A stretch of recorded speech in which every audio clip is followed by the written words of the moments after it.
first of all, I don't remember my parents ever playing with my toes, so I'm glad to hear that inspiration. You repressed it, man. It's stuck down, it's not coming out. So what was it about the nightmares then? I know that this goes back to a script that you wrote 10 years ago. Yeah. Tell us a little bit about where that script really came from and how you decided to turn it into what it is now, which will be a trilogy with the third one coming out. Yeah, well, it all started for me with a show called Freaks and Geeks. Yeah!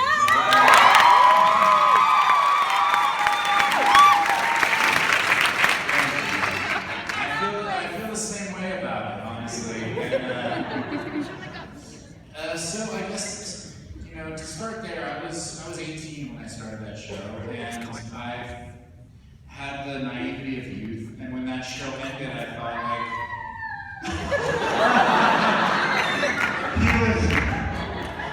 he was so happy the show ended.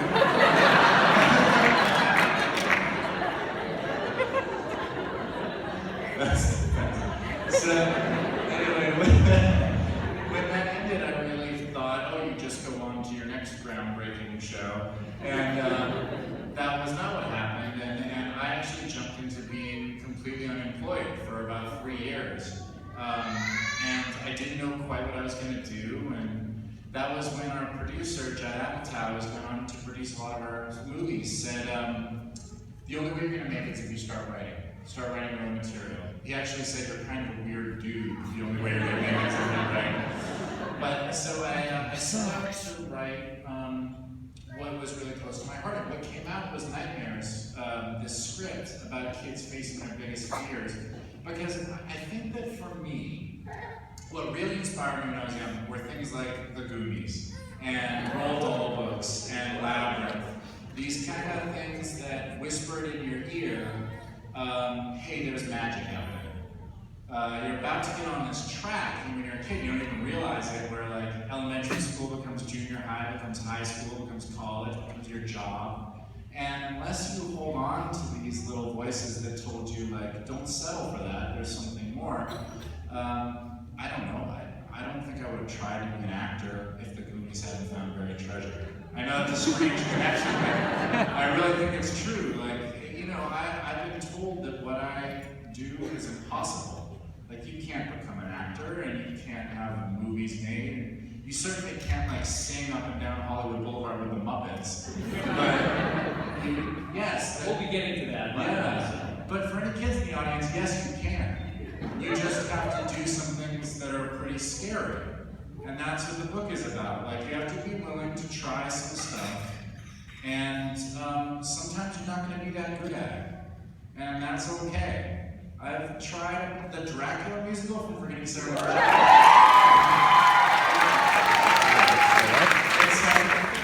It's awesome now, but I didn't write that for Forgetting Sarah Marshall.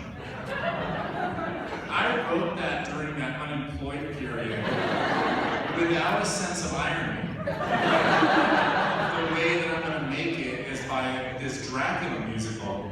And so, this is a true story. So I'm like alone in my studio apartment, not knowing what to do, completely unemployed, and like it occurs to me, I know, I'm going to write a lavish Dracula puppet musical. So I record this thing, and I triumphantly, I like burn a CD, and I drive over to Judd Apatow's house, and I'm like, all right, just sit down. And I put the CD on, and I played it, and he just listened, and then it got to the end, and he pushed stop, and he said, you can't ever play that for anybody.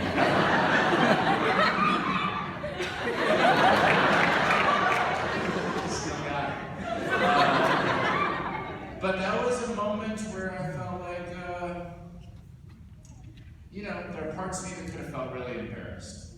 But I didn't. I felt like I had done something cool, and I kept that idea in the back of my mind, and it came around. And Nightmares is a script that I wrote when I was 23, 24 years old.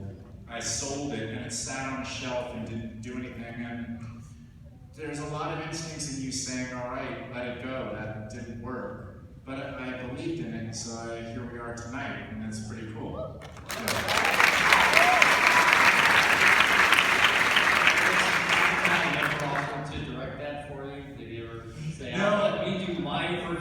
No, the way that happened was we were trying to figure out a romantic comedy.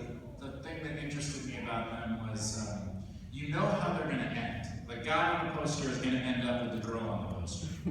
So how do you do that in an interesting way?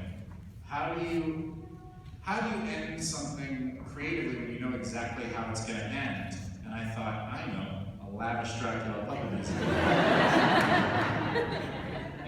I just want to try something. Freaks and Geeks.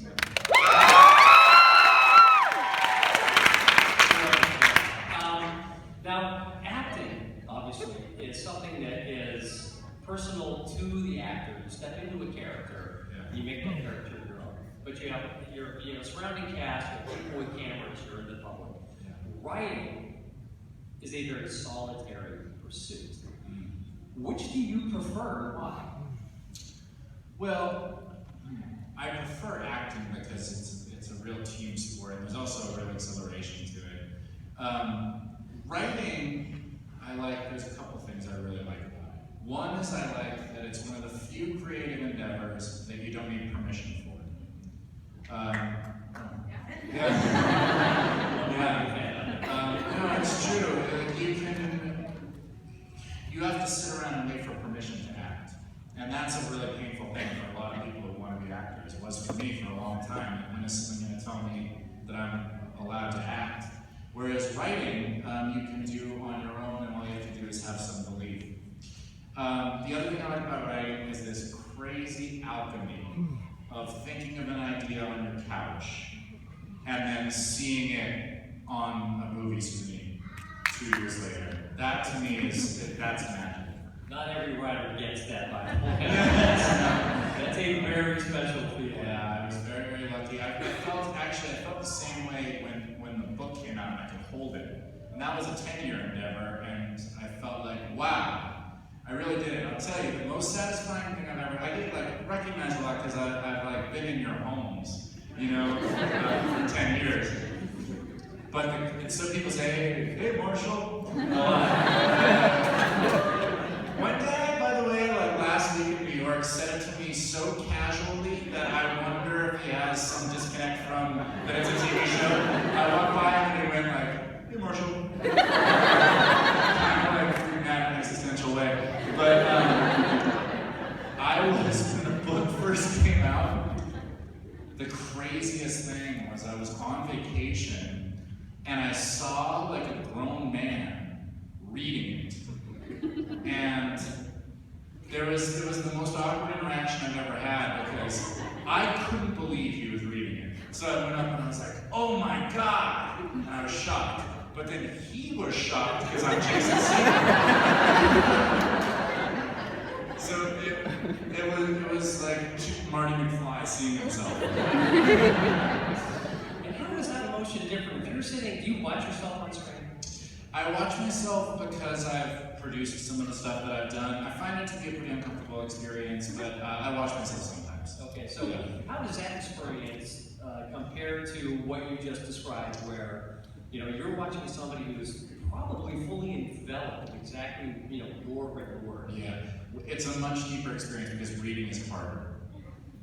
I've said that for years. No, it's true. This is one of the reasons I wanted to turn it. So this is actually a nice segue. It's one of the reasons I wanted to turn it into a book. And I just played David Foster Wallace. David Foster Wallace. Oh, thanks. David Foster Wallace talked a lot about this because he had issues with television addiction. David Foster Wallace, and he talks about the difference between TV and reading. And one of the things that TV, the entertainment, does is it sort of tells you that what you're good at is sitting and watching. It's a very passive activity, And if you look at, and that's really to sell you stuff, like advertising. And if you look at some of the language of TV these days, it's like binge watch. And there's no other context where binge is a positive. Whoa, you know what will make you feel good? It's 18 hours of Real Housewives. Whereas when you read a book, it takes a little bit more effort, and because you're doing half the work, right? That's what's really cool about writing a book for kids, is I provide a blueprint, and then the kid does the rest of the work. They're like the director. They get to create it in their mind. It's a collaboration between the words of the author and the imagination of the reader. So we're sort of working together in that regard. And when you're done reading a book, I've found, you feel smart and capable. Like, hey, I did this. I've never felt that way after Real Housewives. Well, I nailed it. So, I feel very proud of all my binge watching skills. When you talk about script writing versus book writing, now for a script, how different is that? Because you're actually writing something, I'm assuming you're envisioning on a screen. When you're writing these books, are you envisioning these on your own internal screen too, or is that completely different? Well, this is really where Kirsten Miller, who I write these books with, and we're going to have another series coming up soon. This is where she's an amazing partner. The only thing that I ever wrote alone was Forgetting Sarah Marshall. And ever since then, I've written with a partner because I find that it just turns out better. And you have like different skills, and you have somebody to, there's kids in the audience, to check you. You know, you can check each other. Anyway, what Kirsten Miller does is a lot of the stuff that I would write as stage direction. Kirsten Miller knows how to write as prose. I wouldn't have known how to do that, but she is so brilliant at creating these worlds, and it's just a great teammate to have. So yeah, I think that especially Act 1, you get to, in a book, know the characters a lot better. In a movie, what's going to happen better start happening by like page 20, or else you're bored. And in a book, you get to know the characters a little bit more at the beginning. So your work with Kirsten, then, how did that work? Did you just say, hey, here's my outline, make it something, or did you say, this is my characters, here's the rotations? Yeah, well, the first book, I gave her a finished script. And I said, do you respond to this? And she's like, yeah, you're weird like me. It's like spooky, and I really liked being scared as a kid. I don't know if you kids like being scared, but I really liked things that when I read them, I felt like I was getting away with something. Like my parents can't possibly know what's in here. That was sort of my goal when I wrote these books, that a kid felt like this was theirs, you know, and like, oh, they think this is cute, but it's really scary. And she really got it, and so then we set off to, she adapted it and sent it to me, and then I did a pass, and we went back and forth. And then in these last two books, we basically came up with a really thorough outline together, and then started handing it back and forth. Because now in the second book, you introduced the sleepwalking zombie, and sort of your own version of the zombie, but not really the zombie. Yeah. Well, so the first book is about, I'll assume no one has read any of this stuff, right? So, well, you will when you leave tonight, and I'm going to read that, I think. And then you'll follow through. So, the first book is about these kids who have to go, Charlie, our main character, his mother has died. And his father gets remarried to a woman that he is convinced is a witch. He starts having terrible nightmares about witches. And what it really is about a kid dealing with very complicated feelings about his dad getting remarried. But one night his brother gets kidnapped by witches into the nightmare world, and he and his friends have to have a slumber party, go into the nightmare world, and fight their biggest fears to rescue their brother. Learn some lessons along the way. So that book is about how you cannot run from your fears. The reason it was important to me to write is I think that we're really instant gratification. So when you see a kid who's like good at playing piano and you're a kid, you think, oh, they were born being good at piano.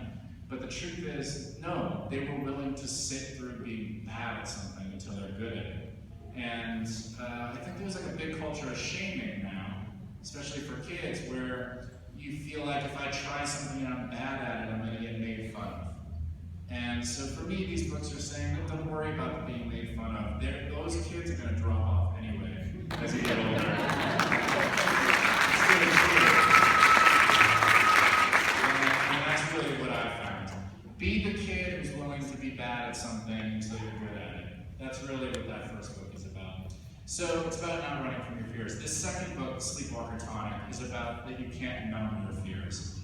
Someone had moved into town who's come up with a magic potion that cures nightmares. The side effect, it turns out, is that it also it ends dreams. And the idea is that without facing your fears, you can never achieve your dreams. You can't numb one and keep the other. So it's about the idea that you really have to face things head on, and you can't drown it out with TV or some of the stuff grown-ups drown things out with. You know? That's what that one's about. I'm going to say not everyone would agree with you can't numb your fears. I think if there are probably people that have done just that. But in doing this for kids, you know, why that specific audience? Is this more about entertainment for the kids, getting to read? Is it a lesson? What do you want kids to come away with when they're on that last page? Well, the book is for probably 8 to 12-year-olds, you know, up through us adults. But I mean, that's the age where you can still do like Inception, where you can implant this little idea that you keep with you your whole life. Like for me, we'll take Charlie and the Chocolate Factory. He didn't get that chocolate factory because he found a golden ticket. Veruca Salt found a golden ticket also. He got the chocolate factory because he passed this test of character. That is in my cranium from when I was a little kid. And I wanted to write something for kids when they're still learning that kind of stuff. But Roald Dahl also had that really creepy vibe going on in his books. I mean, the kids were assaulted in Willy Wonka. You know, they were punished for sins that they probably didn't even know at the time. Yeah. How did those books influence you growing up? Well, they treated me like I was an adult. And it also, the person writing that book knew me. Kids are sneaky. And funny and weird and have like weird thoughts and ideas. And you can talk to them that way. Think about the first 10 minutes of Up. Like, that's intense. It really is. And like, that's the brilliance of Pixar. Pixar is talking to kids like they're capable. And when you talk to a kid like they're capable, then they're going to listen to you, I think. I mean, that's how I like to be talked to.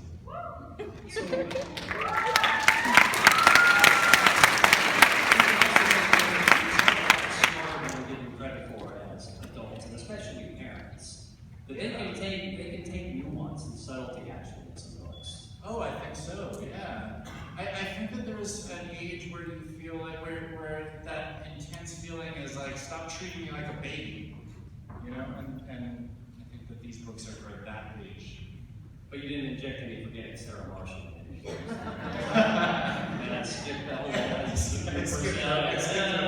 We'll put that in the closet somewhere. Yeah, exactly. We'll do that for the next one. Do you see Nightmares going to the screen? Is that something that you even care about? You know what? It's the first time now that I've been really starting to think about it in a serious way. I think I've always pictured it as a movie trilogy. I think it would be so fun to see it on screen. But I wanted kids to be able to imagine it first. But, you know, at this point, by the time the movie got made, all 3 books would have come out. So I'm starting to think about it hard now. And I do it with puppets.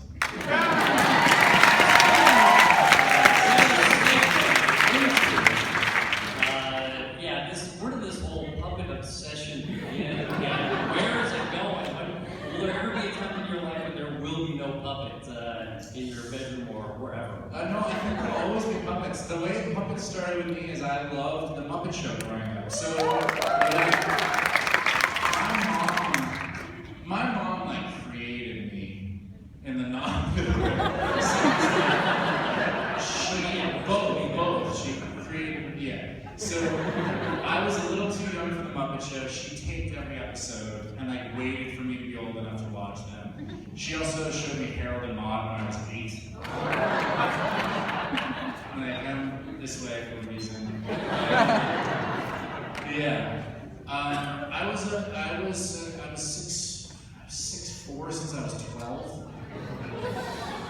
That's true. That's not even an exaggeration. I've told the story before. The kids used to stand around me in a circle, and they would one by one jump on my back, and then the others would chant, "Ride the oaf, ride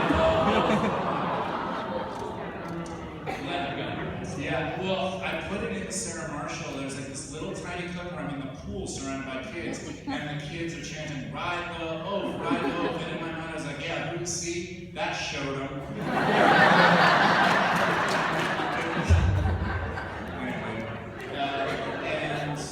And what else?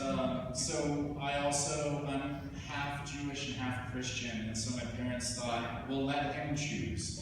And so they sent me to Christian school during the day and Hebrew school at night. And so that made me, human nature is that made me the Jewish kid at Christian school and the Christian kid at Jewish school. And so then one day, it was my bar mitzvah. And I invited everyone from Christian school, and the principal came up to me and he's like, so listen, Jason, everybody's very excited about your party, but they don't exactly know what a bar mitzvah is. So we were thinking that Monday at communion, you could stand up in front of the whole school and explain what a bar mitzvah is.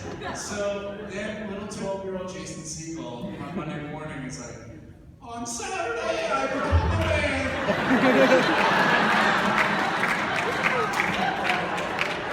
Which is literally like a direct cut to me being punched in the face. And so anyway, I always had these very complicated feelings about not fitting in. And then I saw the Muppets say, a bunch of weirdos make a family.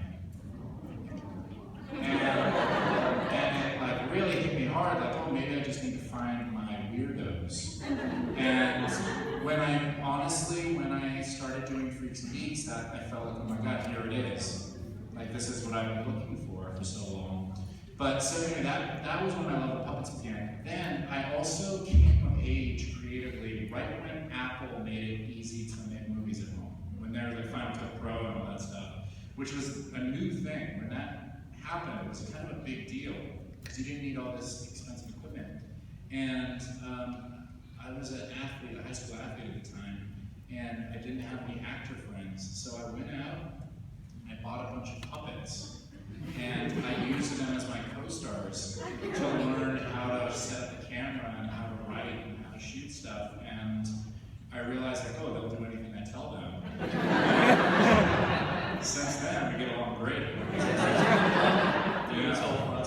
I had to put the puppets away, literally, because they gave me the Jason Segel Muppet from the Muppets movie. There's like a puppet of me for Man versus Man, Am I a Man or Am I a Muppet, that sings for a minute. And that puppet it's animatronic. So you can control it from the other room with a remote control. And it looks just like me in a tuxedo. So I would sit in a chair like this. And then I would invite people over and I would have like a normal conversation with them for a while. And then I'd go, sorry, I'm just going to run to the restroom. And I would keep remote control in there. And then they'd be sitting and then all of a sudden, and I was single for like 10 years.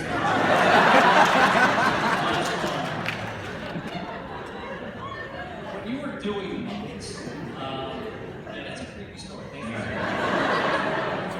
My whole career has been walking this really fine line between like sweet, charming, and really creepy. They overlap. I would love if they sold animatronic Muppets of everybody. You could order that on Amazon. Totally. And freak everybody. Totally. What was, you've written now, you've acted. What are some of the things that you remember as far as acting? What are some of your favorite memories? You mentioned Freaks and Geeks.